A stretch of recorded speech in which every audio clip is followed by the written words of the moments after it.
cut to the chase. I'm the villainess in this story. Everyone in this wealthy elite family adored my poor fragile adopted sister. My older brother Damien would snap, "Don't scare Bella, her weak heart can't take it." My other brother Magnus would add, "Lend Bella your nightgown, alright? It's wasted on you." Even my fiancé said, "This is nothing more than a marriage of convenience." My true love has always been Bella. In my last life I humbled myself endlessly to please them. What did I receive in return? They sent me to a mental asylum and I died in agony. Then I came back to life on the day of my engagement party. A voice echoed in my mind and made its announcement. "The Madness reward system has chosen you, Marceline Blanc. Any unhinged behavior will earn rewards worth hundreds of millions of dollars." I grinned and sent the pompous 10-tier cake crashing to the floor. "I'm done with this shitty family. Goodbye, you miserable bastards." The banquet hall erupted as a bespoke 10-layer cake smashed onto the floor, cream and fillings bursting outward and splattering every unfortunate soul within reach. Then the hall fell deathly silent. Damien was the first to recover. He stormed toward me and lifted his hand. "What the hell? Have you lost your mind? You could have scared Bella to death. You know she can't handle shocks like this." In my last life I would have collapsed to my knees, sobbing and begging him not to hit me. I would have sworn I never meant any harm. But now, a sweet, almost angelic computerized voice chimed inside my head. "3-star Madness, reward $15 million.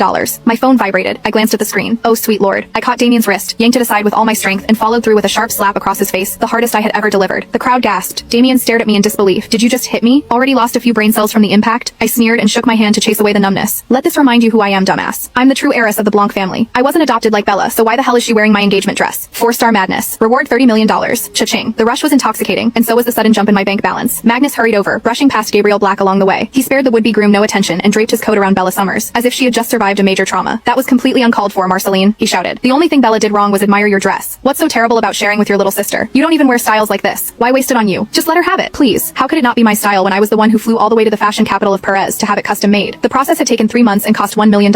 And just before the party began, it vanished. Where else could it have gone? I marched up to Bella and fixed her with a hard stare. "Did you just call it a waste on me?" She shifted uneasily in Magnus's arms, eyes rimmed red. "I'm sorry, Marcy. I didn't know you'd be this upset. I thought it was the prettiest dress I've ever seen, and I only wanted to try it on. I'll take it off right now." She reached for the zipper, as if she meant to undress on the spot. If she actually did it, the resulting scandal would be something the Blanc family could never recover from. Just as I expected, Gabriel held her hand and glared at me. "When are you going to stop these hysterics, Marceline? Why are you acting like a mad woman over something as trivial as a dress?" he growled. "Look at her. Don't tell me you still haven't realized it. The dress looks better on her than it ever could on you." Damien finally regained his composure and sneered. "He's right. Unlike you, Bella actually knows how to behave like an heiress from an elite family." I laughed. Then I laughed harder, until tears streamed down my cheeks. So this was my family. This was my husband. I had died like a dog in my last life for this den of douchebags. I grabbed a bottle of red wine. "You love this dress so much, bitch? Then take it." I slammed the neck of the bottle against the edge of the table and shattered it. Wine cascaded over Bella, soaking the dress and ruining her makeup. She shrieked, "My eyes! It hurts!" Magnus and Gabriel rushed to her side to clean her up. Meanwhile, Damien raised his fist as if he were asserting dominance. "You're asking for it," he shouted. I stepped back and tipped over the champagne tower beside me. The crisp, jaunty crash of expensive glasses shattering across the floor sounded like music. Damien froze and retreated from the spreading carpet of glass shards along with several others. I stood amid the wreckage and pointed at these so-called heroes. "This is nothing more than a marriage of convenience to you, isn't it, Gabriel? Fine. Have each other as much as you want. Unlike you all, I don't mistake trash for gourmet food. There's no better match than a dog and his bitch." I turned to my brothers. "As for you two simps, why don't you make Bella your sister and your heiress instead? Then you can lick her heels to your heart's content." I faced the stunned crowd.